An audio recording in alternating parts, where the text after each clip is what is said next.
를 위한 출석 체크는 이따가 할게요. 끝나고. 네, 시작합니다. 반갑습니다. 제 이름은 박훈이고요. 정부 및 비영리 회계 때 사용하는 교재, 2장 문제집에서 간지를 중심으로 앞부분이 이론 내용이고요. 뒷부분이 기출문제집입니다. 기출문제. 그래서 이론 정리하면서 기출문제를 이렇게 푼다 생각하시면 되겠고요. 그 다음에 이 정부 및 비영리회계 Financial Accounting and Reporting에 속하는 과목들입니다. 정부회계 그리고 비영리회계 Financial Accounting and Reporting. 그러니까 Intermediate Accounting, Advanced Accounting 부분이 있고 Governmental Accounting, Not-for-Profit Accounting 부분이 있는데 얘가 대략 70, 얘가 30% 차지한다라고 생각하시면 돼요. 비중이. 그리고 멀티플 초이스가 66개, 그 다음에 시뮬레이션이 8개, 66개, 8개. 그래서 이 부분을 이제 저랑 같이 하는 거고요. 이제 정부에게, 비영리에게 회계 원리 수준만, 회계 원리 정도의 수준만 갖추시면 수강하실 수 있다. 정부의 비영리에게. 그 다음에 우리 이제 Financial Accounting Reporting 과목 시험을 보실 때 이 테스트릿이 있더라. 테스트릿. 문제 군이 5개로 쪼개져요.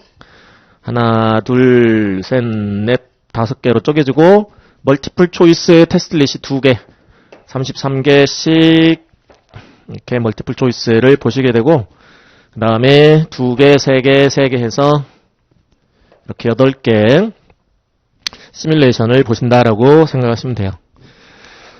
그래서 지금 과목이 처음이신 분들도 이게 계실 수 있을 텐데, 이렇게 첫 번째 테스트릿 33문항 멀티플 초이스를 푸셔야 그 다음 테스트릿 문제 내용을 아실 수 있게 돼요. 그래서 이 첫 번째, 그러니까 이전의 테스트릿 여러분들이 어떻게 보셨느냐에 따라서 다음 테스트릿의 난이도가 결정이 됩니다. 그렇기 때문에 이 첫 번째 테스트릿을 다 끝마치기 전에는 두 번째 테스트릿 문제를 보실 수도 아실 수도 없는 거죠. 그렇게 쭉 진행이 된다 생각하시면 되겠고요. 그 다음에 이제 4시간에 걸쳐서 시험을 보시는데 타임 매니지먼트는 이렇게 해서 한 번 쉬고 이렇게 보시는 게 필요해요. 그러니까 여기 2시간 중간에 요때 브레이크 타임 가지시면 돼요. 이때 쉬시면 돼. 15분 아마 줄 거예요. 아마 15분. 근데 이제 다른 요 테스트릿과 테스트릿 사이에서 여러분들이 이제 쉬셔도 쉴 수는 있으나 이제 시험 시간이 경과한다고 생각하시면 되겠고요. 요때 쉬시면 요때 브레이크 타임 가지시면 시험 시간을 잡아먹지 않는다라고 생각하시면 돼요. 그래서 타임 매니지먼트를 요렇게 2시간 하고 쉬셨다가 요렇게 2시간 이렇게 보시는 게 좀 필요하겠고요. 그 다음에 자, 우리 이제 조직을 좀 구분을 할 때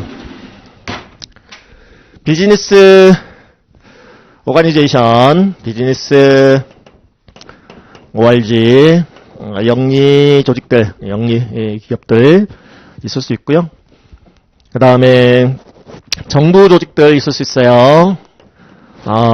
Governmental Organization 해서 정부 조직이 이렇게 있을 수 있다. 그 다음에 비영리 단체들, 비영리 조직들이 있을 수 있는데 비영리 조직을 좀 구분을 할 수 있는데요. 정부의 디펜던트한 조직, 정부의 어떤 재정 지원이랄지 그런 것들을 받아가면서 운영되는 비영리 단체, 걔네들을 Public Non-Profit Organization, Public NPO 내지는 Governmental NPO 이렇게 불러요.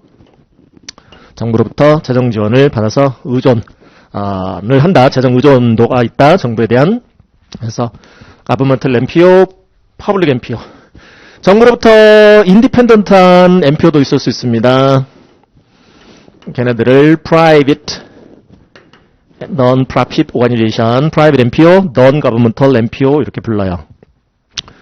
그러면 우리 비즈니스 오가니제이션 쪽의 회계 처리는 여러분들이 인터미디엇 어카운팅과 어드밴스드 어카운팅, 중급 및 고급 회계의 시간을 통해서 정리가 되는 거고, 여러분들이 이제 저랑 같이 정리해야 될 것은 먼저 얘네들 이 정부 조직이 따라야 되는 회계 기준, 정부 회계 기준을 좀 보실 텐데, 정부도 미국은 페더럴 가버먼트가 있고 스테이트 가버먼트가 있고 로컬 가버먼트들이 이렇게 있더라. 연방정부, 주정부, 지방정부. 자, 근데 이 CPA 출제 범위는요, 연방정부가 따라야 되는 회계 기준이 아니라 이 주 및 지방정부가 따라야 되는 이 회계 기준을 정리를 하게 돼요. 이게 출제 범위, 시험 범위, 주 및 지방정부들이 따라야 되는 회계 기준. 그래서 스테이트 앤 로컬 가버먼트들이 따라야 되는 회계 기준을 보실 거고, 그 회계 기준을 제정하는 위원회가 Governmental Accounting Standards Board라는 GASB라는 조직이 있어요. Governmental Accounting Standards Board, 정부회계 기준위원회. 그 다음에 NPO들을 크게 4가지 캐리고리로 좀 유형화 시켜볼 수 있는데요. 정부가 이렇게 페더럴, 스테이트, 로컬 이렇게 분류해 볼 수 있다면 비영리 단체들도 크게 4개 캐리고리로 캐리고라이즈 좀 시켜볼 수 있습니다. 먼저 Colleges and Universities에서 교육기관 회계, 대표적인 거는 대학 회계, Colleges and Universities. 그 다음에 Healthcare Organization, HCO라고 부르고요. Healthcare Organization, 의료기관 회계, 대표적인 것은 Hospital Accounting, 병원 회계가 되겠습니다. 병원 회계. 그 다음에 Voluntary Health and Welfare Organization 해서 사회복지단체 회계. Voluntary, 자발적으로 설립하여 시민들의 건강이나 복지를 위해서 운영되는 단체들, 사회복지단체들. Voluntary Health and Welfare Organization. 다 보실 내용들이에요. 그 다음에 나머지 이제 비영리단체들은 other로 다 묶습니다. Other Non-Profit Organization. Other Non-Profit Organization.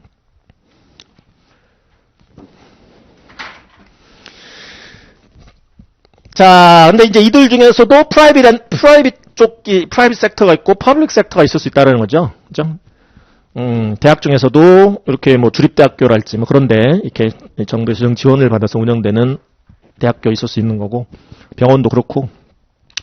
그래서 이 퍼블릭 MPO 달리 가버먼털 MPO 얘네들 둘에 대한 회계 기준이 바로 이 GASB 스탠다드예요. GASB 스탠다드.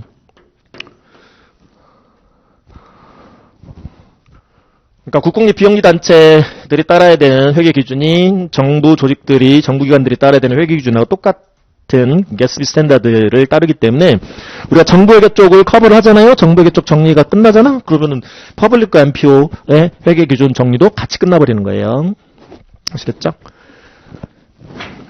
자, 근데 이제 프라이빗 섹터 쪽은요, 얘기가 달라요. 프라이빗 섹터 쪽은 정부로부터 인디펜던트한 조직 운영을 하기 때문에 일반 비즈니스 오가니제이션들하고 똑같은 회계 기준에 따라야 돼. 회계 기준을 따라서 회계처리를 하게 됩니다. 그게 바로 Financial Accounting Standards Board라는 미국 그 재무회계 기준위원회가 있어요. Financial Accounting Standards Board. 그래서 프라이빗 MPO들, Non-Governmental MPO는 FASB 스탠다드에 따라 회계 처리를 하더라. 그러면 우리가 이제 순서가 어떻게 되냐면요. 정부의 비영리회계 정리를 할 때 먼저 정부회계를 먼저 정리할 거예요. 이 가버먼트 오가니제이션들, 주 및 지방정부들이 따라야 되는 회계 기준, 스테이트 앤드 로컬 가버먼트들이 따라야 되는 GASB 스탠다드를 먼저 정리를 할 겁니다. 그러면 자동적으로 가버먼털 MPO, 퍼블릭 MPO 거 정리도 같이 끝납니다. 이제 비영리 회계 쪽까지 들어가서는 따라서 이 퍼블릭 MPO에 대한 내용은 거의 보질 않아요. 비영리 회계 쪽 들어가서 챕터 2 non-governmental not-for-profit accounting 쪽 들어가서는 이 private MPO들, non-governmental MPO들이 따라야 되는 FASB 기준서 위주로 정리를 하신다고 생각하시면 돼요. 아시겠죠? 정부 회계 시간에는 요 부분을 위주로, 비영리 회계 시간에는 요 private MPO 쪽 FASB 기준서 위주로 이렇게 정리를 하신다고 생각하시면 돼요. 교재 펴보실까요? 목차.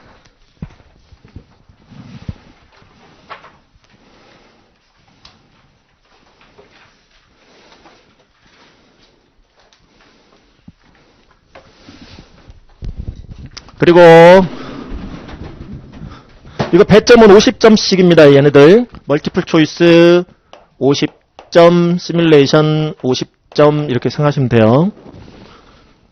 사지선다구 게싱 페널티 없습니다. 틀리든 맞든 무조건 찍어야 돼. 몰라도 멀티플 초이스는 찍으시면 돼.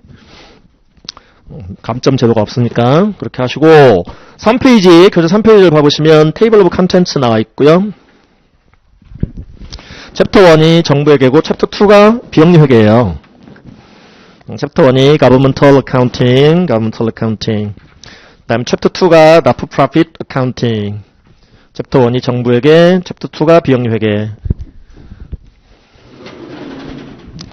챕터 1에서 이 스테이트 가버먼트, 로컬 가버먼트들이 따라야 되는 게스비 스탠다드를 정리를 할 거다.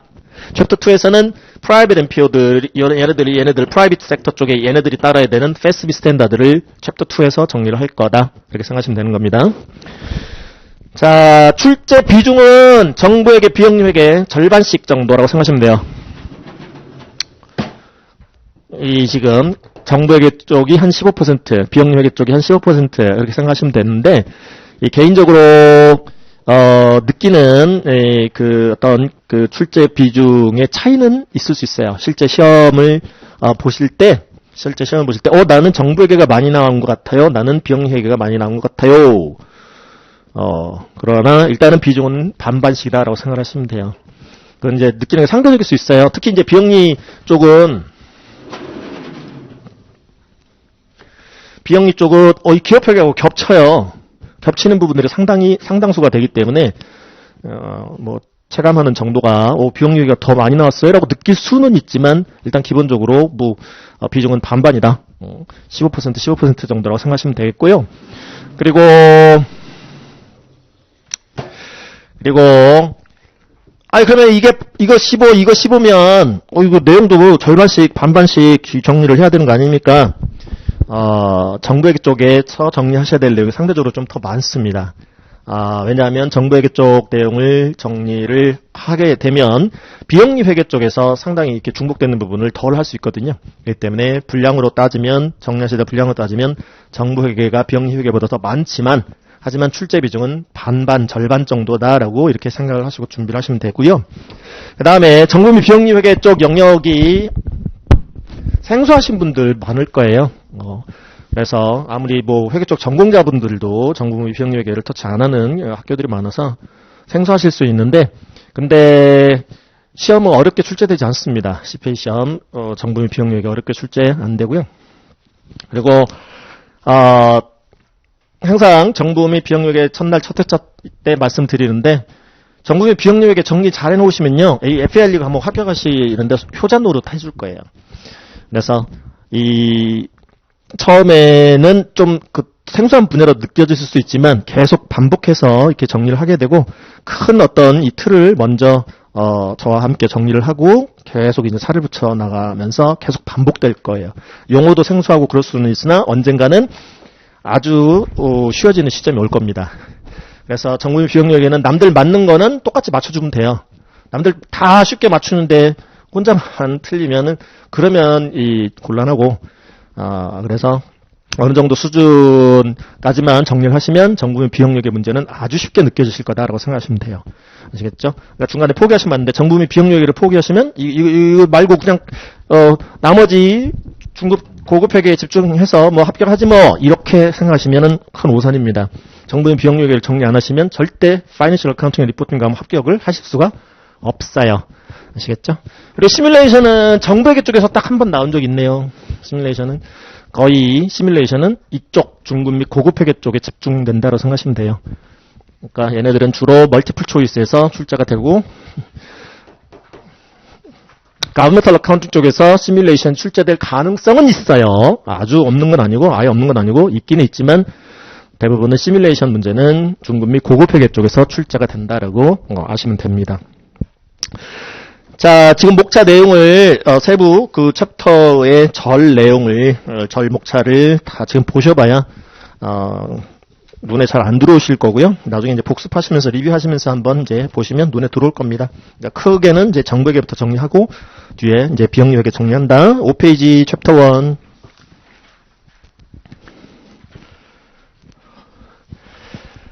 Governmental Accounting 들어갑니다. 7페이지.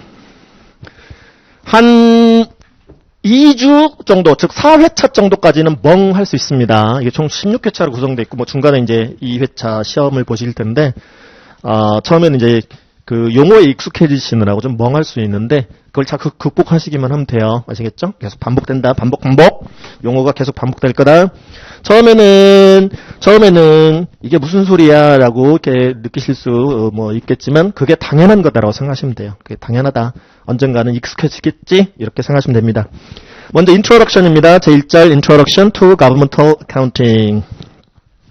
자, 정부회계 쪽 introduction 들어갈게요. 자, 미국 정부회계 기준은 federal government에 적용되는 회계 기준, 그 다음에 스테이트 로컬 가버먼트에게 적용되어지는 회계 기준 이렇게 분류된다고요. 이렇게 얘네들 기준 따로 있고 얘네들 기준 따로 있어요. 회계 기준이.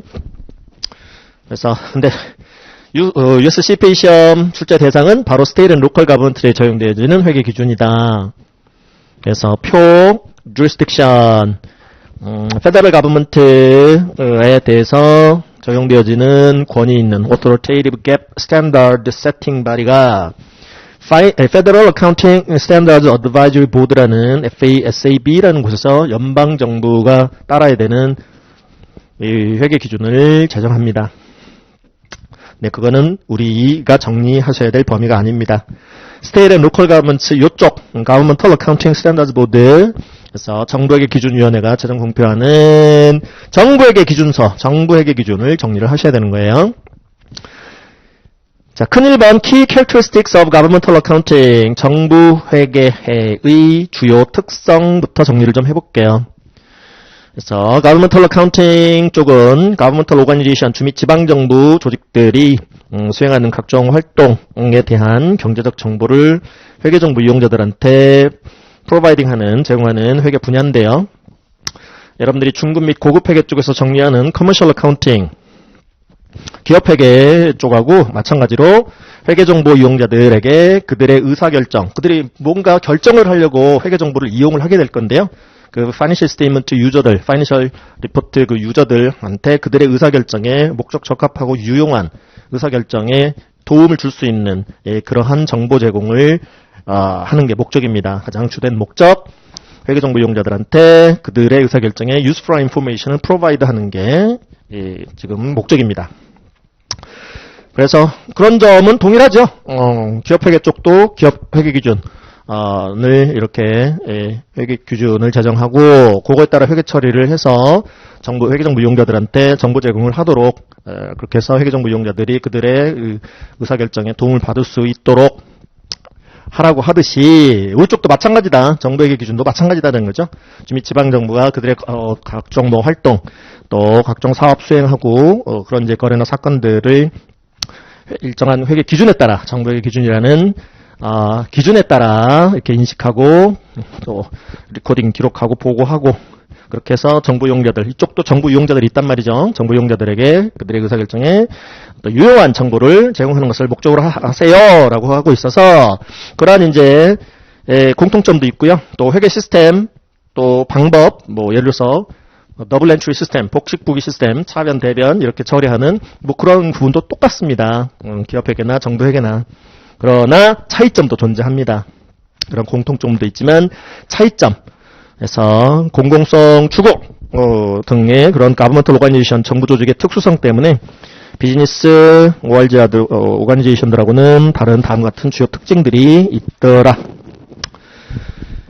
그래서 차이점도 발생하게 되더라. 차이점도 있더라. 가버먼트 어카운팅 또한 커머셜 어카운팅과 차이가 발생하는 점들이 있더라.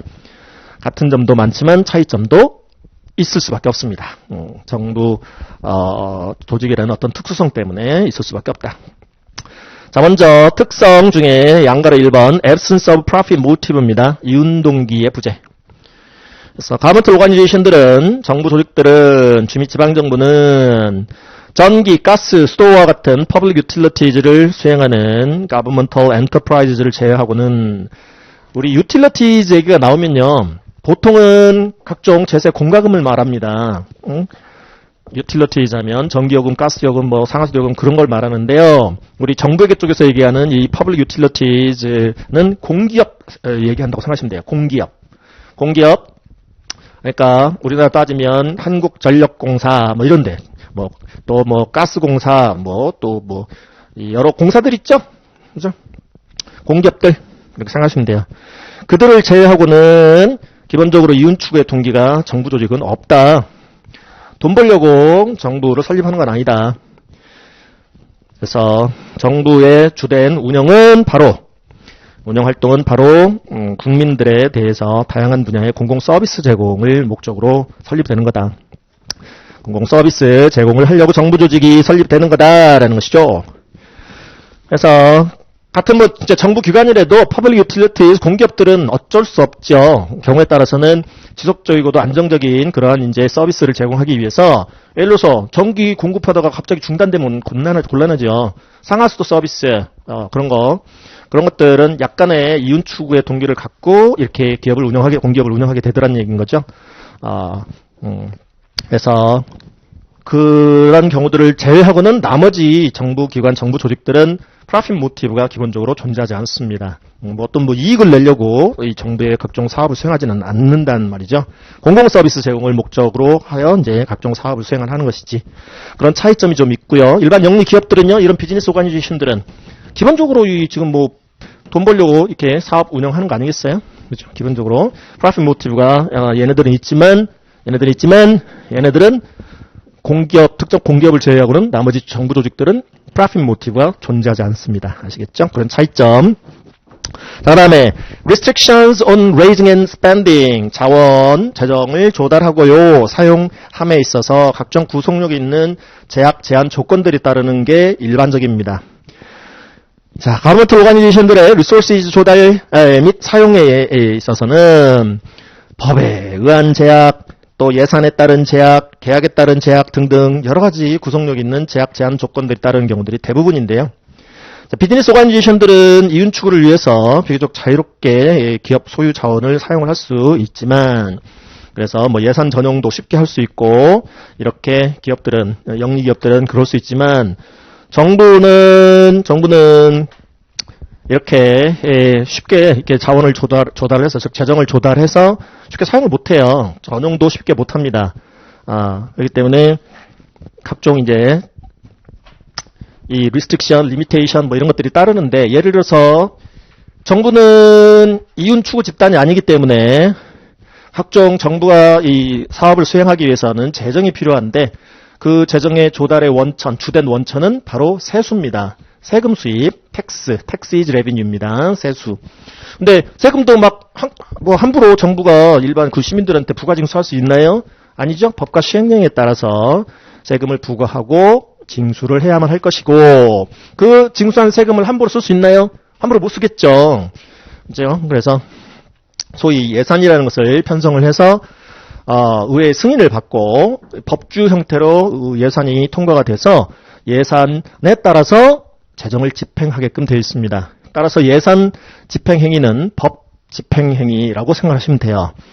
이 때문에 예산에 따라서 이 재정을 운영하고 집행하고 해야 되기 때문에 일반 기업들도 일정 규모 이상의 회사들은 예산을 편성을 해서 실제 그 금액하고 비교도 하고 그렇게 해서 또 개선점 보완도 하고 이런 이제 그렇게 예산에 따라 움직이는 그런 회사들, 영리 회사들도 있습니다만은, 그들은 그들의 이윤 추구 동기에 부합한다면 얼마든지 쉽게 예산 전용을 할 수 있을 거예요. 그러나 정부는 그러기가 힘들어요. 한번 의회를 통과한 예산, 그 예산대로 이제 집행을 해야 하더라. 의회에서 법규 형태로 통과되기 때문에 함부로 예산 전용을 할 수가 없습니다. 그래서 그런 것도 있고요. 또 계약에 따른 제약도 있을 수 있고요. 예를 들어서 국공채를 발행을 해요. 일정한 이제 계약 조건에 따라 발행하면 그 발행한 국공채를 어떤 특정 용도로만 꼭 써야 될지 그럴 수도 있고요. 그다음에 상위 정부가 상위 정부로부터 이렇게 보조금 같은 걸 받을 수도 있어요. 그랜트라는 거 이런 거 받을 수 있어요. 그러면은 알아서 써라는 교부금도 있을 수 있지만, 이 그랜트는 반드시 경찰들 훈련비로 쓰세요. 또 뭐 경찰 차량 취득비로만 꼭 쓰세요. 뭐 이런 식으로 소위 restricted grant 같은 거 받을 수 있어요. 상위 정부로부터 제약이 가해진 지금 사용 용도에 제약이 가해진 보조금 같은 것을 수령하는 경우가 있습니다. 그러면은 그거를 마음대로 못 쓰죠. 하위 정부는 예를 들어서 시 정부가 시티 가버먼트가 상위 정부인 스테이트 가버먼트로부터 주정부로부터 각종 뭐 그런 제약이 가해진 보조금을 받았어요. 그러면은 시 정부 입장에서는 그 보조금 지급 조건대로 써야지 사용을 해야죠. 집행을 해야지. 그죠? 다른 용도로 쉽게 전용을 할 수가 없습니다. 경찰들 훈련비로 쓰라고 했으면 경찰들 훈련비로 써야 돼요. 경찰 차량 취득비로 쓰라고 했으면은 경찰 차량 취득하는 용도로만 사용이 돼야 되는 것이죠. 해서 그런 그러니까 기업들은 자기네들 비즈니스 오퍼레이션을 통해서 이렇게 뭐 이익을 내고 돈 벌어들이고 그걸 갖다가 또 설비 투자도 하고 또 설비 확대도 하고 그렇게 해서 또 다른 어떤 그 이윤 창출 활동을 할 목적으로 이게 사용을 할 수가 있겠습니다만은 자기네들이 벌어서 자기네들이 그렇게 쓰는 거죠. 그러나 정부는 그런 이윤 추구 활동을 기본적으로 하질 않기 때문에 왜냐면 각종 그 공공 서비스 제공을 위한 사업을 하기 위해서 필요한 재정의 조달부터 세금 뭐 징수 뭐 그런 것처럼 또 상위 정부로부터 받는 뭐 교부금 또 뭐 보조금 뭐 그런 거 해서 또 예산에 따른 제약이랄지 그렇게 해서 정부 재정의 조달부터 이 관리 및 집행하는 그 순간까지 각종 구속력 있는 제약 제한 조건들이 따르는 경우들이 많다는 얘기예요. 기업하고 차이점입니다. 다음 페이지 한번 봐볼까요? 그 밑에 또 그 있죠? Government Organization은 합리적이고 계획적인 자원의 조달, 또 효율적인 사용 및 관리를 위해서 다음과 같이 법과 예산 등에 의해서 엄격한 통제를 받게 된다. 다음 페이지.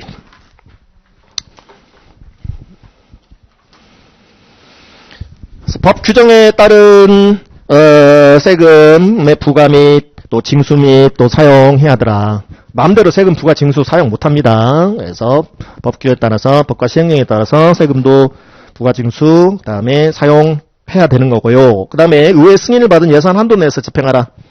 말씀드린 대로 행정부가 예산을 편성을 해서 의회에 제출해서 의회 승인을 받아야 돼요. 그러면 의회에서 통과시키는 것은 법규 형태로 통과가 돼요. 따라서 예산 집행 행위는 법 집행 행위가 되는 것이죠. 그래서 마음대로 집행 못합니다. 마음대로 재정 집행 못해요. 예산에 따라 움직여야 된다. 예산에 따라 사용해야 된다. 3번 상위 정부의 보조금 지급 조건에 따른 사용 아까 말씀드린 주정부가 시정부한테 그랜트 주면서 리스트릭션을 가해놓은 거야. 그러면 시정부는 그 용도대로 써야 돼요. 그 지정된 용도대로. 4번 기부자의 제약에 따른 기부금의 사용. 기부자? 경우에 따라서 뭐 시민이 시정부 같은데 이 기부를 하는 경우 해오는 경우도 있을 수 있습니다. 예를 들어서 시립 도서관 이용자가 시립 이 도서관에 열악한 어떤 환경 뭐 그런 것들을 보고 좀 개선했으면 좋겠다라는 취지에서 시정부에 기부를 해올 수 있겠죠. 그러면서 기부를 하면서 예를 들어서 10만 불을 시정부에 기부를 하면서 제가 시립 도서관 이용자인데요. 그 환경이 좀 안 좋아요. 좀 개선 좀 해주실래요? 그 용도대로 꼭 써주세요. 내가 기부할 테니까 기부금을. 그러면은 시정부 입장에서는 그 기부금 받은 거는 그 약정 내용대로 사용을 해야 될 거 아니겠어요? 그죠? 그건 시립 도서관, 환경시설, 시설 및 환경 개선비로 써야지, 다른 용도로 이렇게 사용할 수가 없겠죠. 그것도 한 예가 될 수 있겠고요. 자, 그 다음에, 이런 식으로 재정의 조달부터 관리 및 사용에 있어서까지, 정부의 특성으로 인해서 각종 이 구속력 있는 제한 조건들이 따르는 경우들이 대부분이다. 자, 양가로 3번, emphasis on public accountability, 8페이지 상단의 3번, 공공 책임성의 강조.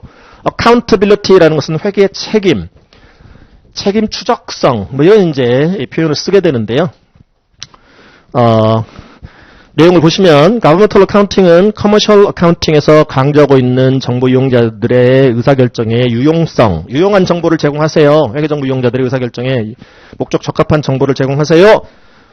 라는 거 외에도 public accountability, 공공 책임성을 강조를 하고 있습니다. 뭔데 이게 Public Accountability란 정부가 자원을 조달하고 관리하고 사용함에 있어 국민들에게 정당화할 수 있어야 되고 책임도 져야 됨을 의미하더라. 자세한 내용은 Public Accountability에 대한 자세한 내용은 뒤쪽에서 보시게 됩니다.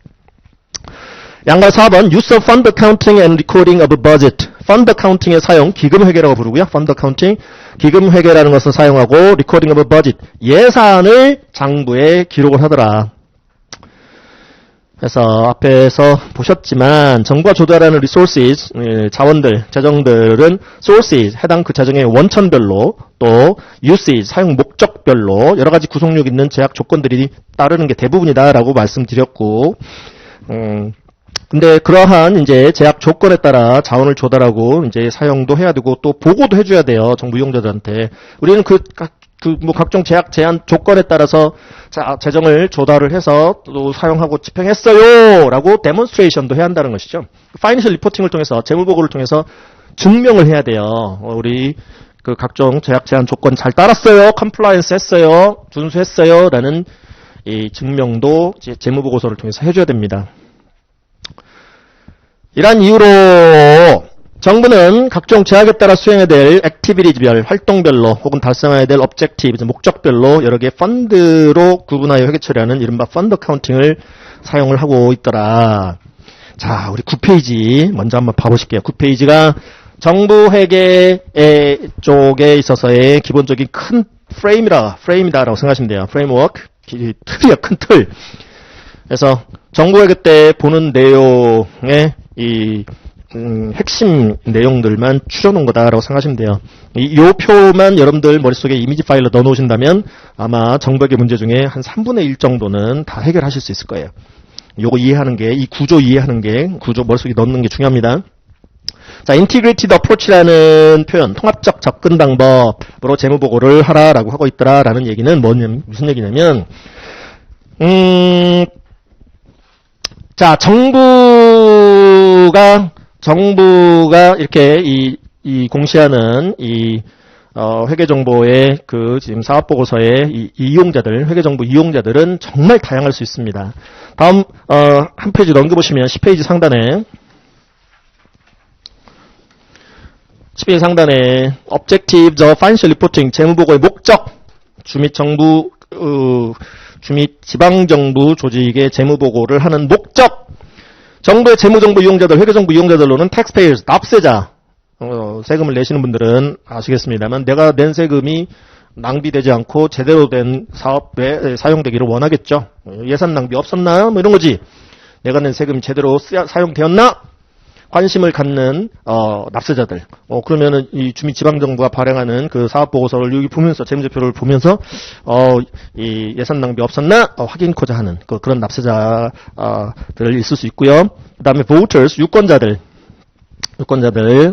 그래서 이 정부를 계속 지지를 해야 할까? 지지하지 않아야 될까? 뭐 그런 이제 어떤 정치적인 의사결정에 지금 그래서 정치적인 의사결정을 하기 위해서 이렇게 재무정보를 이용할 수도 있을 거고요. Citizens, 뭐 시민들, 정부 이용자들 될 수 있을 거고, Legislative and Oversight Bodies, 의회에서 승인난 예산대로 예산 낭비 안 하고 실제 지금 이 집행을 했나? 뭐 그건 이제 확인해 보고 싶어 할 거고, 그러니까 예산을 통과시켜 주지만 또 우리 결산도 이렇게 평가를 해야 되겠죠. 그래서 결산 내용도 그렇게 해서 의회도 정보 이용자가 될 수 있고요. 그 다음에 감독기관 에서 뭐 우리나라 뭐 감사원 같은 데에서도 이렇게 정부기관의 정보 회계 자료 또 재무제표 뭐 이런 것들을 이용하게 될 수도 있을 거고요. 감사 목적상. 그 다음에 investors and creditors, 투자자, 채권자 해서 예를 들어서 지방정부가 발행한 주채, 지방채 매입을 할까 말까, 투자 목적으로 스테이트 번드나 또 로컬 가버먼트들이 발행하는 뮤니시플 번드 같은 거 매입을 할까 말까, 그런 이제 투자 의사결정 같은 거 할 때 재무제표를 이용할 수도 있을 거고요. 그 다음에 지금 투자를 하면 그 돈을 받아낼 수 있을까? 이 채권 지금 상환 능력이 이 정부가 있나 뭐 그런 등등 해서 정부 이용자들이 아주 다양할 수 있어요. 그래서 정부는 파이낸셜 리포팅을 통해서 이 재무 보고를 통해서 이들 다양한 정부 이용자들의 이코노믹 디시전 경제적 의사결정, 투자할까 말까와 같은 뭐 그런 것도 있을 수 있는 거고, 소셜 또 디시전 이거 뭐 집단 행동을 할까 말까, 이 정부 기관에 대한 집단 행동을 할까 말까, 그다음에 또 폴리티컬 디시전 이 정권을 계속 지지할까 말까 등등 각종 의사결정에 있어서 유스풀한 인포메이션을 프로바이드 해야 되고, 정부 이용자들이 해당 정부의 스튜어드십과 어카운터빌리티를 평가할 수 있게 수탁관리 책임 및 공공회계 책임을 잘 이행을 했는지 평가할 수 있도록 이 정보 제공이 이루어져야 됩니다. 해서 일반 기업들의 이런 비즈니스 오가니제이션들의 뭐 정보 이용자들도 다양할 수 있지만, 그렇죠? 뭐 현재 이 크레디터스 돈 빌려준 그런 채권자들도 있을 수 있는 거고, 본드 홀더들, 그다음에 스탁홀더들 이렇게 직접 투자한 뭐 주주들, 인베스터들 뭐 그들도 이용자가 될 수 있을 거고, 뭐 포텐셜 인베스터가 될 수도 있는 거고, 정부 이용자들 또 감독 기관도 있을 수 있는 거고, 뭐 정부 이용자가 많이 있을 수 있지만 정부는 정말로 다양한 정부 이용자들이 존재할 수 있습니다. 보셨다시피 납세자, 유권자, 뭐 의회 감독 기관 등등. 그죠? 그렇기 때문에 이 주민 지방정부가 공시하는 지금 작성해서 공시하는 그 재무제표를 이용할 수 있는 다양한 정부 이용자들의 의사결정에 목적 적합하고 유용한 정보를 제공하려면 이게 표 몇 개 이렇게 작성해갖고 이렇게 공시를 해갖고는 그 보고 목적을 달성하기가 어려워요. 그래서 소위 인티그레이티드 어프로치, 통합적 접근 방법이라는 방식을 통해서 재무보고를 하세요라고 요구를 하는 거예요. 9페이지로 다시 되돌아가서. 그래서 objective, public accountability를 지금 재무제표 이용자들이, 재무정부 이용자들이 평가할 수 있게끔 재무보고를 하세요. objective, financial reporting objective, 재무보고를 하는 목적으로 public accountability를 정부 이용자들이 평가할 수 있게끔 하세요. 그게 보고 목적 중에 가장 패러마운트한 objective예요. 가장 최고의 목적으로 돌아라고 하고 있습니다. 정부 이용자들이 이 주민 지방정부의 퍼블릭 어카운터빌리티, 공공책임성, 공공회계 책임을 평가할 수 있게끔 재무 보고를 하세요. 그리고 컴포넌트, 인터피어 에쿼티, 기간 간의 형평성이라는 것도 평가할 수 있게끔 재무 보고를 하세요. 기간 간의 형평성은 짧게는 한 회계 연도, 한 예산 연도, 올해 세출을 세입 갖고 커버를 했냐 못했냐, 올해 지출을 올해 세입 갖고 조달한 재정 갖고 커버를 했느냐 못했느냐, 올해 각종 공공 서비스 제공을 하느라고요. 그 목적상 각종 사업도 수행하고 기능도 수행하고 하느라고 세출, 소위 지출이 100이 있었어요. 정부의 재정 지출액이 100이 있었어. 그런데 올해 그 100이라는 지출을 위해서 사전에 우리는 예산을 편성을 해서 어느 원천으로부터 어떻게 재정을 100을 조달을 해서 이렇게 각종 사업비로 집행을 할지를 예산을 편성을 했겠죠. 당연히 거쳐야 되는 절차니까 그렇게 했을 거예요. 근데 과연 그 예산이 예를 들어서 세출이 100이면, 지출이 100이면 세입을 100 이렇게 재정을 조달하게끔 예산을 편성을 했다. 즉, 한 해, 지금 그 세출 예산 100을 세입 예산 100으로 커버할 거야. 라는 어떤 소위 균형 예산이라고 부르는데, 밸런스 버짓을 편성을 했다. 그건 근데 예산은 예산일 뿐이잖아. 버짓일 뿐이잖아요. 그럼 실제 금액하고 차이 금액이 생길 수 있는 거죠. 그러면 정말 예산대로 실제로 세출 100이 일어났고, 그 세출 100을 위해서 각 재정 원천별로 세입 100을 조달을 해서 커버를 했느냐 못했느냐 개념이 인터피어 에쿼티 개념이에요. 그래서 지금 각종 공공 서비스 제공을 하느라고 100이라는 지출이 있었다.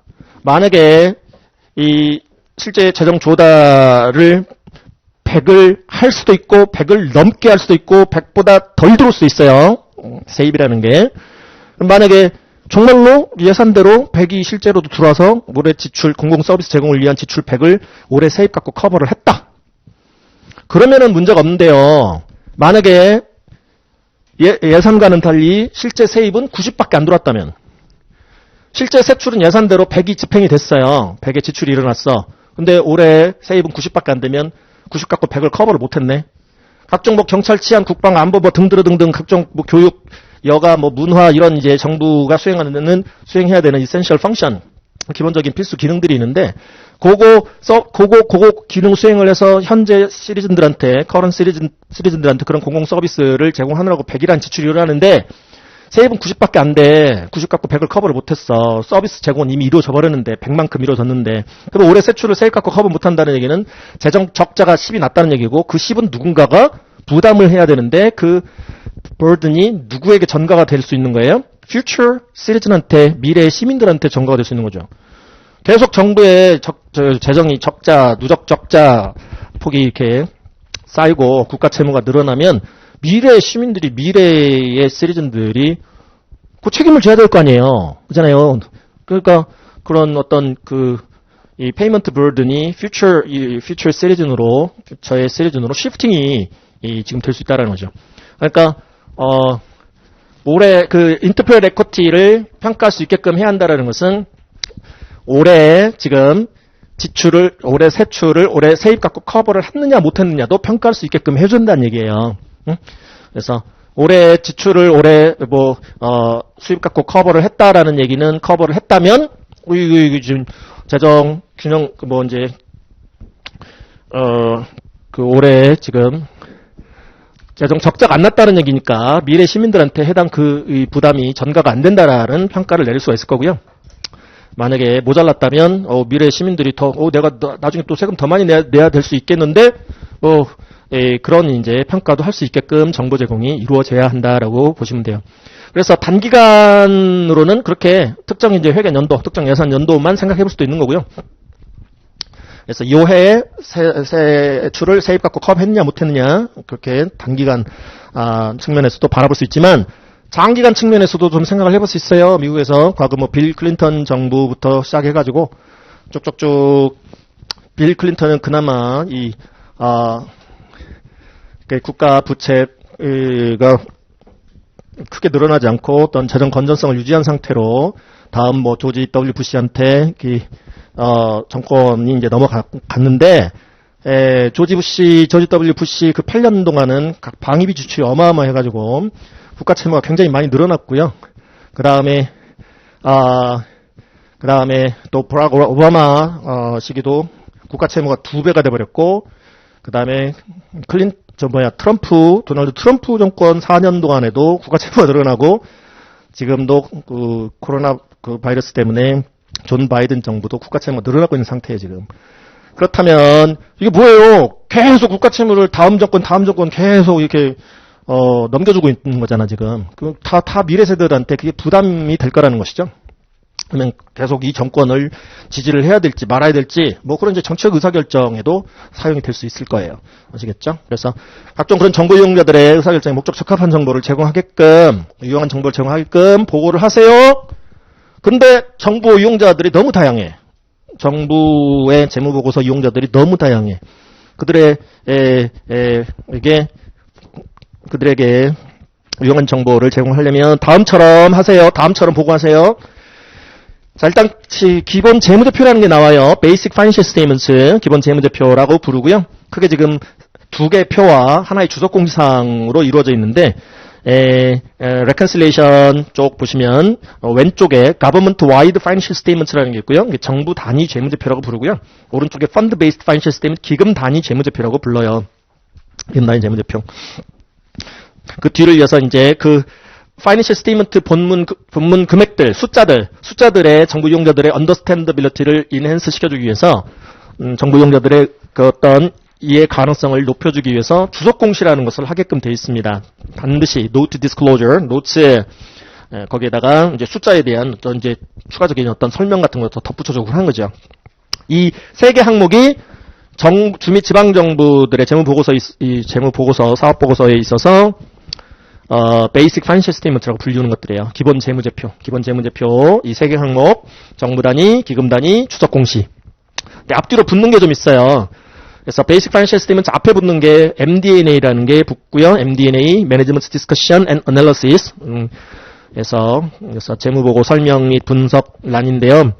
여러분들이 일반 이 비즈니스 오가니제이션들의 그 애뉴얼 리포트가 소위 사업 보고서라는 건데, 애뉴얼 리포트 같은 거, 뭐, 포털 사이트에 들어가서 뭐 구글링을 하시다가도 관심 있는 기업들, 그들의 애뉴얼 리포트, PDF 파일 같은 거 돌아다니는 거 한번 보실 수 있을 텐데, 거기 보면은 이 MD&A 섹션이 일반 영리 기업들도 있어요. 사업보고서 안에. 매니지먼트 디스커션 앤 어널리시스. 올해 어떤 경영적인 성과랄지, 올해 크게 이루어낸 뭐 어떤 그런 경영적인 성과랄지, 뭐 그런 것들을, 뭐 그래프도 넣고 해가지고 아주 이 리더들이, 이거 이용자들이, 애뉴얼 리포트 유저들이 이질리 리더블한 폼으로 아주 읽기 쉬운 어떤 그런 형태로 먼저 사전에 제시를 해주는 곳이거든요. 그래서 올해 경영성과는 어떻고 뒤에 오게 될 재무제표는 어떤 목적 때문에 뭐 지금 그 보고를 하는 거고 뭐 등등등. 그렇듯이 정부도 마찬가지야. 정부도 애뉴얼 리포트를 보면 애뉴얼 리포트 정부도 사업보고서 발행해야 되고요. 그 사업보고서를 보면은 이런 MD&A 섹션을 보실 수 있어요. 그러면은 여기 올해 이 주미지방정부 조직의 어떤 행정적인 큰 성과, 뭐 그런 것들, 그리고 뒤에 오게 될 뭐 Government Wide Financial Statement, Fund Based Financial Statement, 이러한 표를 지금 작성 공시하는 어떤 목적, 뭐 그런 것들을 이질리 리더블한 폼으로 사전에 제시해주는 이 필수 부속 정보 섹션이라고 생각하시면 되는데, MD&A가 Management Discussion and Analysis 부분이 필수 부속 정보라는 용어는요, 그 기본 재무제표 뒤에도 RSI, R은 MD&A, 그리고 RSI란 Required Supplementary Information, 이게 필수 부속 정보의 의미예요. RSI라는 게, Required Supplementary Information이라는 게 필수 부속 정보. 기업들이 작성 공시하는 사업보고서들도 여기 마찬가지 RSI라는 게 있어요. 기업들도. 근데 정부도 RSI라는 부분이 있습니다. Required Supplementary Information. 누가 require 요구하는 걸까요? 누가? 주미지방정부는 누가? 이 게스비가 요구하는 거야. 게스비가 주미지방정부들한테, 스테이트 가버먼트, 로컬 가버먼트들한테, 야, 애뉴얼 리포트 발행할 때, 애뉴얼 리포트 작성할 때, 베이직 파이낸셜 스테이트먼트 앞과 뒤에 이러이러한 정보는 필수적으로 이렇게 넣어서 정부 이용자들한테 제공하세요라고 require 하고 있습니다. 게스비가 스테이트 앤드 로컬 가버먼트들한테. 그게 필수 부속 정보예요. 그래서 기본 재무제표는 아니지만, RSI라는 게 기본 재무제표, 베이직 파이낸셜 스테이트먼트 부분은 아니지만, 또 역시 뭐 정부 이용자들의 어떤 그 이해 가능성이랄지 뭐 그런 것들을 좀 높여주기 위해서 게스비가 필수적으로 이렇게 이런 것들은 꼭 공시하세요. 부속 정보로 필수적으로 공시하세요. 하는 섹션이 RSI인데, MD&A는 RSI의 일부이긴 하지만 순서상 기본 재무제표 앞에 위치해야 됩니다. 그래야 뭐 뒤에 어떤 표가 어떤 목적 때문에 지금 올 것이고 그런 걸 알죠. 그죠? 그리고 사전에 어떤 그 정부 이용자들이 읽기 쉬운 형태로 이렇게 사전에 이렇게 제시되는 섹션이기 때문에, 성과랄지 이런 것들이 제시되는 섹션이기 때문에 같은 RSI라도 기본 재무제표 앞에 오게 돼요. 근데 나머지 필수 부속 정보들은 앞에 올 이유가 없어요. 기본 재무제표 앞에 올 이유가 없어요. 뒤에 와. 그래서 베이직 파이낸셜 스테이트먼트 뒤에 MD&A를 제한 나머지 Required Supplementary Information이 와요. 구성 요소가 총 컴포넌트가 5개네요. 그렇죠? MD&A, GWFS, FundFS, 노츠, RSI, R은 MD&A.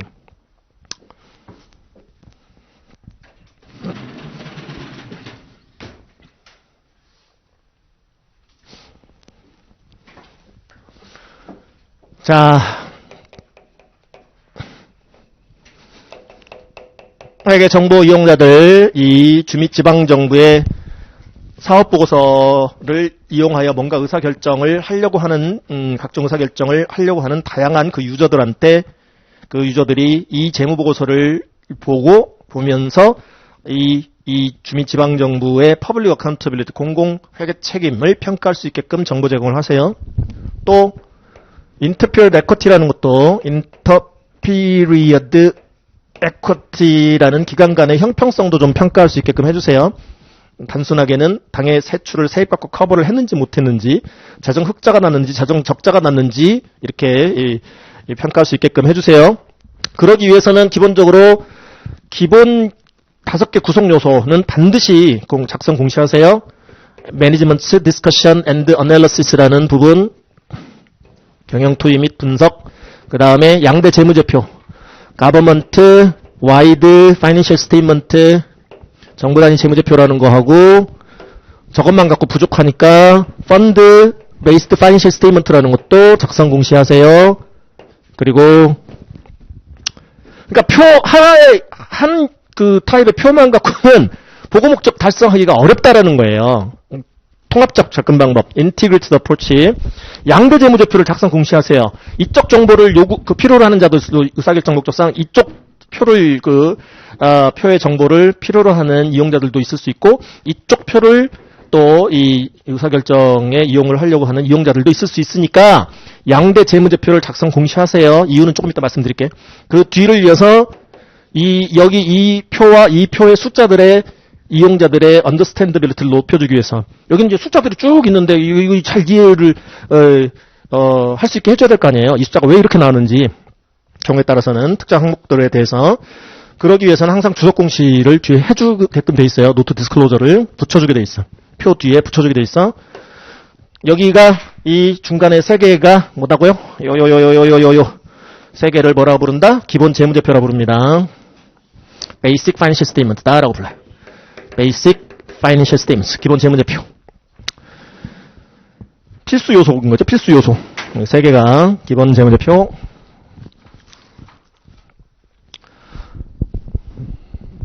오디트 3 때 정부기관 감사를 보셨거나 보셔야 되거나 하는데, 일반적인 정부기관의 재무제표 감사인들은 요거에 대해서 감사를 해요. Government Wide, Fund Based Financial Statement, Note Disclosure. 기본 재무제표에 대해서 감사를 해서 감사 보고서를 통해서 감사 의견을 표명을 하게 되는 겁니다.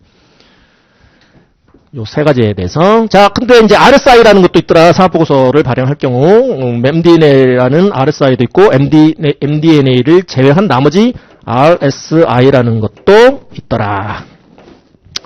필수야, 필수. 붙여줘야 돼요. Required예요. Required Supplement Information. 자, 그러면 왜 이렇게 양대 재무제표를 작성하라고 하느냐? 한번 볼까요? 가버먼트 와이드 쪽 왼쪽으로 가봤더니 가버먼트 와이드 파이낸셜 스테이트먼트를 작성 공시하라라는 이유는 회계정부 이용자들이 이 보고정부의 이 리포팅 가버먼트의 오퍼레이셔널 어카운터빌리티, 운영상의 회계 책임이라는 것을 평가할 수 있게끔 해줘라라는 취지예요. 가버먼트 와이드 파이낸셜 스테이트먼트를 작성 공시하라는 이유는 정부 이용자들이 운영상의 회계 책임을 평가할 수 있게끔 하라. 운영? 정부의 운영이 뭔데? 정부의 운영, 가버먼트의 오퍼레이션, 가버먼트 오퍼레이션은 대국민 서비스 제공이에요. 서비스 제공. 일반 영리기업들의 사업 운영과는 차이가 나는 거죠. 정부의 오퍼레이션이라는 것은, 정부의 운영 활동이라 하는 것은 대민 서비스 제공 활동을 말합니다. 그 활동에 대한 오버뷰 정보를 제공하는 게 목적입니다. 오버뷰, 가버먼트 와이드 파이낸셜 스테이트먼트를 통해서는 오버뷰 개요를 제공을 하는 거예요. 개략적인 정보를 제공합니다. 즉, 올 한 해에 어떠한 유형의 대민 서비스를 제공을 했으며 그 서비스 제공을 위해서 보유하고 있는 자원, 즉 재정을, 정부의 재정을 efficient하고 effective하게 효율적이고도 효과적으로 재정을 사용하여 서비스를 제공하였는가. 그리고 foreseeable한 future에도, 가까운 장래에도 동일한 서비스, 대민 서비스들을 제공할 수 있는 능력이 있는가. 뭐 그런 것들을 정부 이용자들이 평가할 수 있게끔 하는 게 그 목적 때문에 가버먼트 와이드 파이낸셜 스테이트먼트를 작성 공시하라 하고 있는 거고요. 자, 그러면 이러한 각종 지금 여기 오퍼레이셔널 어카운터빌리티, 오퍼레이셔널 어카운터빌리티, 즉 퍼블릭 어카운터빌리티 중에서도 GWFS를 통해서는 운영상의 회계 책임을 평가할 수 있게끔 하세요.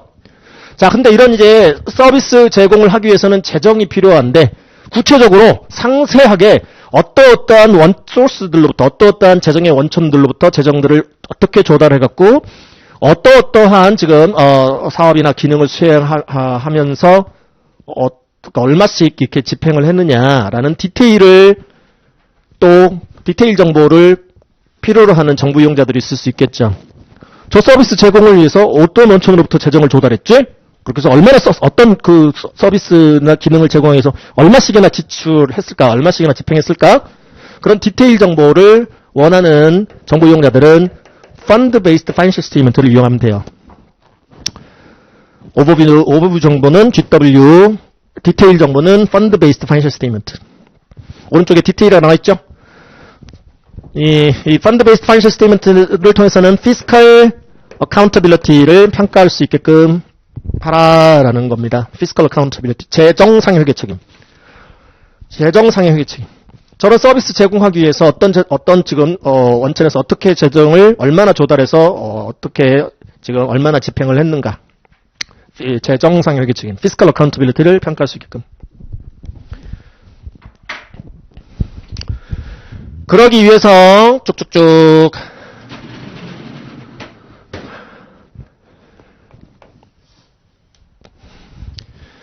오른쪽에 지금 보시면 오른쪽으로 좀 하나 좀 내려보시면 Governmental Funds 조금 더 내려가면 Proprietary Funds 조금 더 내려가면 Fiduciary Funds 소위 펀즈 캐리고리들을 보실 수 있어요. 정부가 수행하는 각종 사업들 또 기능들 활동들의 성격에 따라서 이게 크게 세 가지의 펀즈 캐리고리로 캐리고라이즈 시켜놓은 건데요. 자, Governmental Funds 캐리고리 있고요. 그 다음에 Proprietary Funds 캐리고리 있고 그 다음에 Fiduciary Funds 캐리고리 이렇게 있는데 Governmental Funds 캐리고리는 우리가 상식적으로 알고 있는 정부 조직이나 기관이 필수적으로 기본적으로 수행해야 되는 이센셜한 펑션을 처리하는 기금군이라고 생각하시면 돼요. Governmental Funds 캐리고리 정부형 기금군. 이쪽은 주로 Non-Exchange Transaction을 처리합니다. Non-Exchange Transaction. 비교환 거래. 비교환 거래. 이퀄 밸류를 주고받는 거래가 아니라 한쪽은 일방적으로 주기만 하고 한쪽은 일방적으로 받기만 하는 거래. 비교환 거래예요. Non-Exchange Transaction. Government Funds 캐리고리. Government Funds 옆에 적어 놓으시면 되겠어요. Non-Exchange Transactions. Proprietary Funds 캐리고리는 주로 Exchange Transaction을 처리하는 기금군들. Exchange Transaction. 교환 거래를 주로 처리합니다. Proprietary Funds 캐리고리. 자립형, 사업형 기금은, 사업형 기금군은. Fiduciary Funds 캐리고리는 말 그대로 Fiduciary 기능을 하는 건데요. 수탁 기능, 수탁자 기능. 일단 Fiduciary Funds 캐리고리가 보유하고 있는 자원은 이 보고정부 소유가 아닙니다. 이 보고정부 거가 아니야. Fiduciary Funds 캐리고리가 지금 처리하는 그 자원들은 수탁자로서 처리하고 있는 것뿐이에요. 수탁자. 어떤 수탁의 의무를 이행하면서 수탁의 책임을 지면서 예를 들어서 맨 밑에 PTF라 해서 Pension Trust Funds 보이세요? 연금 신탁기금이라는 거고요. 공무원 연금. 공무원들 또 정부 기관들로부터 이 연금을 납입받아 갖고 연금 자산 운용하고 또 공무원 연금 지급 시기가 도래한 수급 자격이 생긴 자들한테 공무원 연금 지급하고 연금 급여 지급하고 그런 거. 이 조그마한 하위 정부 기관은 이 공무원 연금 자산 운용 능력이 없어요. 그렇기 때문에 상위 정부한테 맡겨요. 상위 정부한테. 그러면은 이 보고 정부가 지금 스테이트 가버먼트라면 주정부라면 그 주 내의 지방 정부들 있을 거 아니야. 그 지방 정부들로부터 공무원 연금 보험료를 납입받아 갖고 상위 정부가 운용해 주는 거야. 운용 관리 또 급여 지급 이런 거 해주는 거죠. 그러니까 fiduciary 수탁자 역할을 하는 거예요. 수탁자 기능을 하는 거예요. 그다음에 investment trust funds 투자 신탁 기금 역시 투자 자산 운용 관리 능력이 있는 상위 정부 입장에서 ITF를 설정 운영하게 되는데요. 통상 이제 주정부가 또 역시 하위 정부들의 투자 자산을 이제 위탁받아 갖고 관리하고 리스크 매니지먼트 같은 거 해주고 그런 거예요. 그러니까 이 보고 정부가 이 리포팅 가버먼트가 주정부라면 주정부 소유 투자 자산이 아니야. 이거는 이 투자 자산이 이 투자 신탁 기금이라는 인베스트먼트 트러스트 펀즈가 지금 관리하는 투자 자산들은 이 보고 정부 소유 투자 자산을 의미하는 게 아니에요. 그런 식으로 이 fiduciary funds 캐리고리가 지금 처리하는 어떤 그 거래나 사건과 관련한 자원들은 이 보고정부 소유 자원이 아닙니다. 그러면 위에 government funds 캐리고리와 property funds 캐리고리는 이 보고정부 소유 자원 맞아요. 보고정부가 이렇게 사용할 수 있는, 집행할 수 있는 자원 맞는데요. 이 government funds 캐리고리에 속하는 기금 타입이 5개가 보이실 거예요. General Fund, Special Revenue Fund, Capital Project Fund, Debt Service Fund, 그 다음에 Permanent Fund. 5개 보이시죠? Government Funds 캐리고리에 일반기금, 특별수익기금, 자본시설, 건설사업기금, 부채상환기금, 연구보존기금 뭐 이렇게 얘기를 하는데 디테일은 나중에 다 나오니까 지금은 그냥 여러분들 뭐 이런 게 있구나, 뭐 이런 구조구나 정도만 아시면 충분해요. 그래서 가먼트 펀드 캐리고리 예를 들어서 제너럴 펀드는 일반 회계, 일반 기금이라고 부르고요. 일반 회계, 스페셜 레비뉴 펀드는 특별 회계, 특별 지금 수익 기금이다라고 얘기할 수 있는데 예를 들어서 제너럴 펀드는 이 보고 정부가 우리가 보통 상식적으로 생각할 수 있는 이센셜 펑션을 거의 다 처리하는 기금이 일반 기금, 제너럴 펀드. 예를 들어서 주 및 지방 정부의 세원, 텍스 그 레비뉴 소스 주된 세원 중에 하나가 재산세입니다. property taxes. 그리고 sales taxes. 판매세, 뭐 매출세, 뭐 이런 sales tax. 그래서 우리가 이제 US taxation을 공부를 하신 분도 안 하신 분도 계실 텐데 또 US taxation은 출제 범위가 또 연방세법 및 시행령이 또 출제 범위에 해당이 돼요. 주세법은 출제 범위에 해당이 안 되고 어쨌든 이제 이 property taxes revenue라는 것과 sales tax revenues, 재산세 그다음에 판매세 이거는 연방세 목이 아니고요. 주 및 지방 세목이에요. 주 및 지방 정부의 주요 세원이야. 주요 세수의 원천이라고 생각하시면 돼요. 자, 그러면 예를 들어서 property tax 생각을 좀 해볼게요. 이 보고 정부가 예를 들어서 city government, 시정부야. 시정부가 수행해야 되는 essential function 중에 public safety function이 있습니다. 시정부는 경찰, 치안, 뭐 소방, 뭐 이런 서비스를 시민들한테 제공을 해야 될 거 아니에요. 그렇잖아요? 그러면 예를 들어서 그 공공안전 서비스와 관련해서 public safety function을 수행하기 위해서 재원이 필요한데, 재정이 필요한데, 이 시정부는 돈 벌려고 시정부를 수립한 거 아니잖아요. 그렇잖아요? profit motive가 기본적으로 없어요? 근데 그런 public safety function을 수행하긴 해야 되잖아. 그러면은 뭐 경찰 치안 서비스, 소방 서비스를 제공하기 위한 재정을 조달을 해야 할 텐데 주된 재정 조달의 원천은 바로 세금 부과 징수입니다. 세금을 부과하여 징수. 대표적인 게 재산세 같은 거예요. property tax revenue, 재산세 부과 징수에서 그걸로 경찰 서비스도 제공하고 소방 서비스도 제공하고 하게 되는데 여기서 하나 생각해봐야 될 거. 시정부는 제너럴 펀드를 통해서 그런 재산세 부과 징수에 대한 회계 처리도 하고 또 퍼블릭 세이프티 펑션 수행에 따른 재정 집행에 대한 회계 처리도 하거든요. 제너럴 펀드를 통해서 일반 기금을 통해서 그런 지금 트랜잭션이나 이벤트들을 회계 처리를 하게 되는데 재산을 많이 소유한 자는 상대적으로 재산세 납부액이 더 많을 거예요. 재산이 많지 않은 자에 비해서. 그러면 이 시정부는 경찰력을 동원해서 재산세를 많이 낸 프로퍼티 오너들은 거기 순찰을 더 많이 강화하고 더 많이 돌아주고 재산세를 안 내거나 또 재산세를 적게 낸 시민들이 살고 있는 지역은 순찰도 적게 돌고 그럴까요? 그건 아니라는 거죠. 재산세 징수는 징수야. 징수에게 비례한 뭔가 서비스를 제공하는 그런 교환 거래를 하질 않아요. 재산세 징수는 징수야. non-exchange예요. non-exchange 비교환 거래. 재산세 징수는 징수고 그런 공공안전 서비스 제공은 공공안전 서비스 제공인 거죠. 그죠? 그게 가장 대표적인 non-exchange transaction의 이해가 될 수 있어요. 비교환 거래를 주로 처리하는 기금군이 government funds 캐리고리고 government funds 캐리고리가 우리가 알고 있는 보통의 정부의 기본적인 필수 기능을 이렇게 처리하는 기금군이라고 생각하시면 돼요. 주로 non-exchange transaction을 다뤄요. 처리해요. 근데 프로파이터리 펀드 캐리고리는 내려가 보시면 기금의 타입이 두 개가 보일 거예요. 기금 타입이 하나가 엔터프라이즈 펀드라는 것과 또 하나가 인터널 서비스 펀드라는 게 보이실 거예요. 엔터프라이즈 펀드 기업 기금, 그 다음에 인터널 서비스 펀드는 내부 서비스 기금인데 이들은 주로 주고받는 거래를 합니다. 주고받아 교환 거래를 주로 해요. 예를 들어서 엔터프라이즈 펀드는 아까 잠깐 나왔던 퍼블릭 유틸리티즈들이 엔터프라이즈 펀드의 이 대표적인 예들이에요. 그래서 엔터프라이즈 펀드 기업 기금, 공기업이라고 생각하시면 돼요.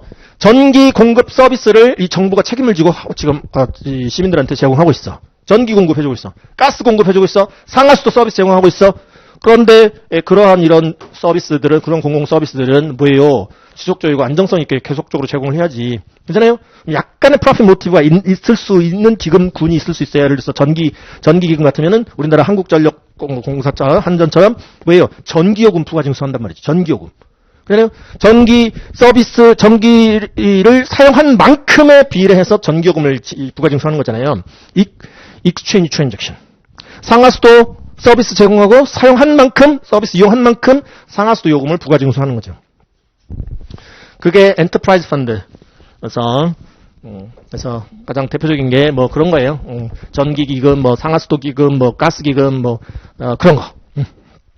나중에 자세히 보실 거고, 인터널 서비스 펀드는 우리나라 뭐 조달청 정도 생각하시면 될까? 그래서 정부가 고객인데요. 인터널 서비스 펀드는 정부 조직 내부적으로 굿즈나 서비스를 제공하기 위해서 설정되는 기금입니다. 내부 서비스 기금. 그러니까 예를 들어서 한 정부 단위가 우리 원가 절감 또 공급의 원활을 목적으로 한꺼번에 뭐 예를 들어서 정부 기관들이 사용하는 소모품 같은 걸 한꺼번에 구매를 해요. 원가 떨어뜨릴 수 있겠죠. 구매 원가 떨어뜨릴 수 있을 거고, 요청하는 부처나 부서에게 요청 들어오면 바로 적시에 이 사무용 소모품 같은 거를 공급을 할 수가 있을 거예요. 그래서 그런 목적으로 이제 인터널 서비스 펀드라는 것을 설정을 해서 운영을 하게 되는데, 문제는 이것도 계속적으로 그런 굿즈나 서비스를 제공하려면 돈이 필요하잖아요. 재정. 그러면 그 굿즈나 서비스를 제공받는 정부 그 부처들한테 가져간 만큼에 대한 대가, 원가는 좀 내놓고 가시죠? 이렇게 코스트 리임버스먼트 베이시스로 운영되는 기금이 인터널 서비스 펀드예요. 예를 들어서 소모품, 사무품 구매 원가가 100만큼 뭐 이 하위 정부 기관한테 줬어? 그러면 100이라는 들어갔던 구매 원가만큼은 회수를 해요. 그래서 그 주고받는 거죠. 100만큼 굿즈나 서비스를 제공하고 100만큼 받아내요. 그래야 계속적으로 그런 굿즈나 서비스를 인터널 서비스 펀드가 타 기금이든 타 부처든 한테 제공을 할 수 있을 거 아니에요. 그래서 주로 익스체인지 트랜잭션을 처리한다. 그 다음에 피듀셔리 쪽에 4개 있네요. 4개. 피듀셔리 쪽은 이 보고정부 소유 자원이 아니다. 소유 재정이 아니다. 펜션 트러스트, 연금 신탁기금, 인베스트먼트 트러스트, 투자 신탁기금, 프라이빗 퍼포즈 트러스트 펀드, 사목적 신탁기금, 커스터디얼 펀드라는 보관기금. 자, 이렇게 펀드 타입이 5개, 2개, 4개, 총 11개 타입으로 이렇게 유형화 시켜볼 수 있는데요. 이렇게 펀드별로 이렇게 재정을 조달하고 관리하고 사용한 거를 따로따로 처리토록 요구를 하고 있어요. 이게 펀드 어카운팅, 아까 잠깐 나왔던 용어 기금회계라는 겁니다. 펀드 어카운팅. 기금회계라는 것을 왜 사용한다? 이 기금 하나하나가 별개의 회계 실체들이라고 생각하시면 돼. 우리나라 그러니까 뭐 예를 들어서 영리기업으로 영리회사로 따진다면 하나하나가 회사 하나씩이라고 생각하시면 돼. 근데 일반 그 영리회사처럼 프로핏 모티브가 기본적으로 없다. 정부 조직이라는 특수성 때문에. 그렇기 때문에 직접 뭐 이렇게 뭔가 굿즈나 서비스를 판매해갖고 수익을 내서 뭔가 또 지출도 하고 그런 게 아니다. 정부 조직은. 근데 각종 이런 기능들을 수행을 하려면 돈은 필요하다. 재정은 필요하다. 자원은 필요하다. 근데 그 자원들을 재정을 조달을 하려고 하니까 그 재정의 원천들에 따라서 대부분은 다 구속력 있는 제약 제한 조건을 달더란 얘기죠. 조건을 다네. 세금 부가징수 하려고 했더니 이게 마음대로 부가징수도 못해. 부가징수권 있어야 부가징수도 할 수 있는 거고, 법과 시행에 따라. 또 맨날 예산 편성해서 이 위에 제출하라 그러네. 그래서 거기서 뚝딱뚝딱 해가지고 최종 승인난 거에 따라서만 또 집행을 하라 그러네. 상위 정부는 보조금 주면서 어떤 특정 용도로만 꼭 쓰라 그러네. 특정 기부자는 이 기부금은 꼭 또 그 용도로만 쓰라 그러네.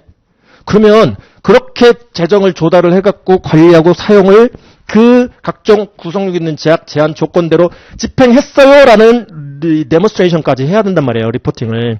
그러려면 그 모든 재정들을 한 그 회계 실체에 다 섞어가지고 거래 사건들을 회계 처리하면 관리도 힘들고요.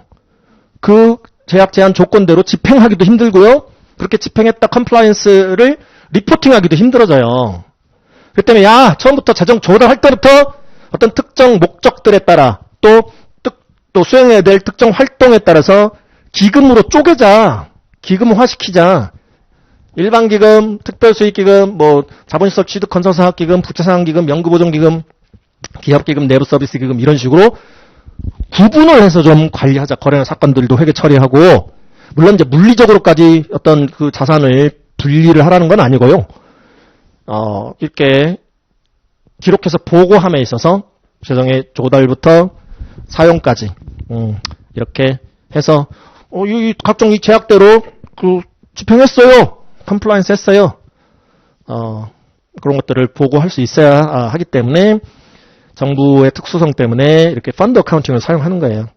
그래서 각 기금의 정보들을 원하는 지금 정부 이용자들도 존재할 수 있다. 그러기 위해서는 이제 각 기금별로 기금 하나하나가 개별 회계 실체들이기 때문에 하나하나가 어떤 거래나 사건들을 다 기중에 회계 처리하다가 외부 보고 목적상, external financial reporting 목적상 다 취합을 해서 컨비네이션을 시킨 뒤에 이렇게 government funds category는 표 2개 보이시죠? 밸런시트, statement of revenues, expenses, and changes fund balances, BS급 하나, IS급 하나. 우리가 일반 기업 재무제표를 갖고 얘기한다면 재무상태표급 하나, 그 다음에 손익계산서급 하나 이런 식으로. 그 다음에 프로파이티 펀드 캐리고리는 표가 스테이먼트가 3개, 피디셔리 펀드 캐리고리 2개, 표만 해도 몇 개예요? 지금 7개죠. 기금 단위 재무제표는 디테일을 보고하기 위한 목적의 표, 이 디테일 정보를 원하는 정부 이용자들을 위한 표라고 생각하시면 되겠고, 그거를 오버뷰화 시켜가지고 만든 지금 표가 가버먼트 와이드예요. 가버먼트 와이드 바로 위에 보면 레컨실레이션 부분 보이시죠? 레컨실레이션. 조정 과정을 거쳐서 펀드 베이스드 파이낸셜 스테이트먼트 정보로부터 조정 과정을 거쳐서 일정한 조정 과정을 거쳐서 가버먼트 와이드 파이낸셜 스테이트먼트를 작성하게 되고 그 표는 2개예요. BS급 하나, IS급 하나. 왼쪽에 보시면 스테이트먼트 오브 넷 포지션, 순상태 보고서, 순재무상태 보고서, 그다음에 활동 보고서. 그래서 스테이트먼트 오브 넷 포지션은 BS급, 스테이트먼트 오브 액티비티즈는 IS급. 나머지 내용은 두 번째 시간에 이어서 정리를 하도록 하겠습니다.